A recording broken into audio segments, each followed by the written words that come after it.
Oke, selamat pagi. Ini di tempat saya waktunya masih pagi.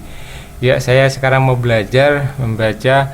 Ini saya ada file tentang eh, judulnya itu musibah antara ujian dan siksa.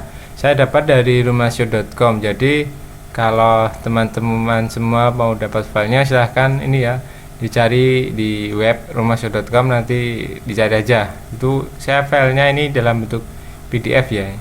Oke, saya mulai ya. Ini bismillahirrahmanirrahim.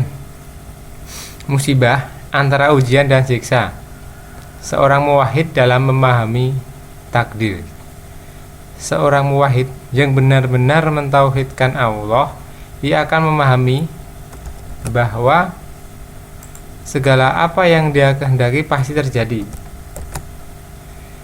Siapapun tidak dapat menghindari dari takdir Allah. Dengan ini, maka hati seorang mukmin muwahhid akan tenang dan tentram.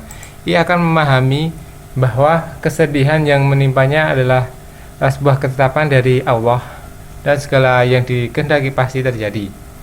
Nah, coba renungkan doa yang diajarkan oleh Nabi SAW. Allahumma la sahla illa ma ja'alta sahla wa anta taj'alul hazna idza syi'ta syahla. Yang artinya, Allah tidak ada kemudahan kecuali apa yang telah Allah tetapkan mudah bagi kita. Allah yang mampu menjadikan kesedihan atau kesulitan. Jika Allah kehendaki mudah, maka jadi mudah. Di hadis Ibnu Hibban.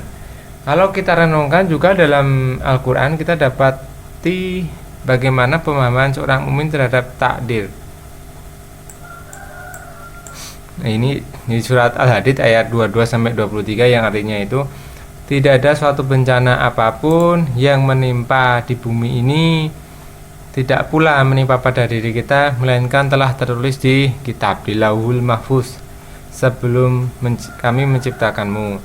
Sesungguhnya yang demikian itu adalah mudah bagi Allah. Kami jelaskan yang demikian itu supaya kamu jangan bersusah, berduka cita terhadap apa yang luput dari kamu, dan supaya kamu jangan terlalu gembira dengan apa yang telah diberikan Allah kepada kita. Dan Allah tidak menyukai setiap orang yang sombong lagi membanggakan diri.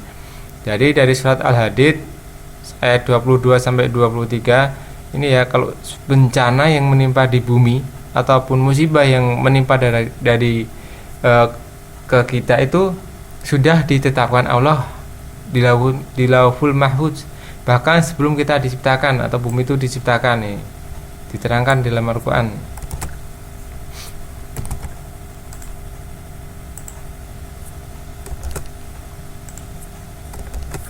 Lanjut, bagaimana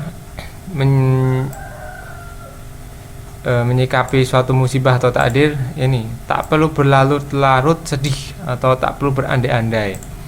Dari Abu Hurairah radhiyallahu anhu, Rasulullah SAW bersabda yang artinya, mukmin yang lebih kuat itu dan yang lebih dicintai Allah adalah orang mukmin yang lemah, namun mukmin yang kuat lebih baik dan lebih dicintai Allah daripada mukmin yang lemah secara fisik ini.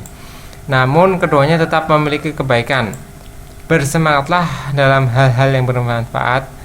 Minta tolong pada Allah, jangan engkau lemah. Jika engkau tertimpa musibah, maka janganlah engkau katakan seandainya aku lakukan ini, seandainya aku lakukan demikian dan demikian. Akan tetapi hendaklah kita katakan ini sudah jadi takdir Allah, siapa yang telah dikehendaki pasti terjadi. Karena perbuatan seandainya dapat membuka pintu setan. Nah, ini tidak boleh berandai-andai gitu ya. Nih, Al-Qadiyat mengatakan sesungguhnya larangan berkata seandainya berlaku umum. Ini berlaku umum. Namun larangan tersebut adalah larangan makruh tanzih, karena Nabi SAW menyatakan bahwa hal itu akan membuka pintu setan. Itu maksudnya kalau kita mengatakan andai kemarin saya melakukan ini, andai dulu saya melakukan itu, sehingga tidak terjadi yang demikian. Nah, andai itu nggak boleh. Andai maka akan muncul dalam hati untuk menentang takdir Allah. Dan setan pun kembali menambahkan rasa was-was. Lanjut, musibah ini ujian atau siksa sih. Ini musibah yang menimpa seorang hamba bisa karena dua kemungkinan. Pertama, karena maksiat yang telah diperbuat. Ini ya, karena maksiat. Kedua, untuk meninggikan derajat hamba atau menghapus dosa-dosanya. Musibah itu terjadi karena dosa dan maksiat sebagaimana disebutkan dalam ayat. Dan apa saja musibah yang menimpa kamu maka adalah disebabkan oleh perbuatan kamu sendiri, dan Allah memaafkan sebagian besar dari kesalahan-kesalahanmu. Dari Abu Sa'id Al-Khudri dan Abu Hurairah radhiyallahu anhu, Nabi SAW bersabda, ini yang artinya, tidaklah menimpa seorang muslim merasa sakit yang terus-menerus, rasa capek, rasa kekhawatiran, rasa sedih, rasa kesusahan hati, atau yang menyakiti sampai duri yang menusuk, melainkan Allah akan hapus dosanya. Jadi ya, musibah ini bisa jadi karena sebab perbuatan maksiat yang telah dilakukan terhadap Allah, atau karena Allah tuh ingin meninggikan derajat kita, menghapus dosa-dosa kita. Nih, musibah bisa jadi adalah hukuman yang disegerakan di dunia, disebabkan karena tumpukan maksiat dan kita tidak bersegera bertobat. Jadi Allah ini percepat nih hukuman untuk kita di dunia. Dari Anas bin Malik radhiyallahu, Nabi SAW bersabda, jika Allah menginginkan kebaikan pada hamba, Dia akan serahkan hukumannya di dunia. Jika Allah menghendaki kejelekan padanya, Dia akan mengakhirkan balasan atas dosa yang ia perbuat hingga akan ditunaikan pada hari kiamat kelak. Ini ya, mengerikan nih. Saya ulangi ya. Jika Allah inginkan kebaikan pada kita, Allah akan segerakan hukuman kita di dunia. Namun jika Allah menghendaki kejelekan pada kita, Allah akan mengakhirkan balasannya di akhirat. Mengerikan. Jadi ya, kalau kita ditimpa musibah itu tetap berhusnudzon. Kita harus tetap introspeksi diri, mawas diri, dan kita harus selalu mengingat Allah. Kita harus tetap melakukan kebaikan. Jika seorang muslim ketika mendapat musibah, sikapnya dua. Satu, jika musibah itu disebabkan karena maksiat atau karena lalai dari kewajiban, maka yang harus dilakukan adalah segera taubat, berbanyak istighfar, segera kembali kepada Allah Subhanahu wa taala. Sebagaimana firman Allah di surat At-Toha ayat ke-82. Dan sesungguhnya aku Maha Pengampun bagi orang yang bertobat. Aku Maha Pengampun bagi orang yang beriman. Aku Maha Pengampun bagi orang yang beramal soleh, kemudian tetap di jalan yang benar.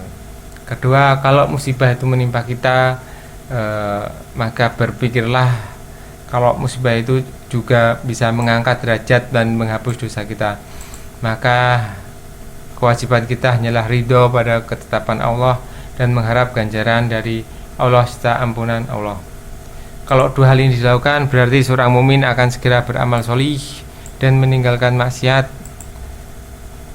sebelum ia jauh lebih dalam masuk ke dalam kemaksiatan, dan jangan sampai dia mati dalam melakukan maksiat.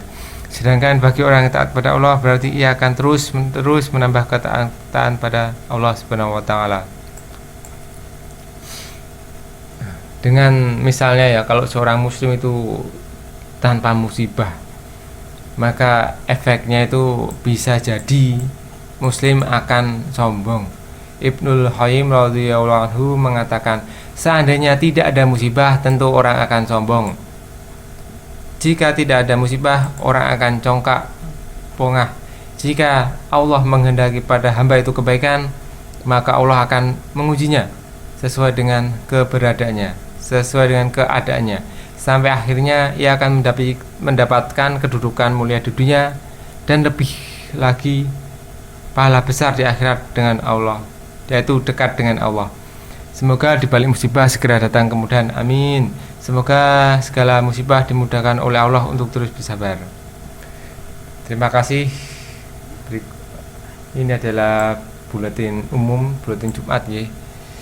Semoga bermanfaat. Wassalamualaikum warahmatullahi wabarakatuh.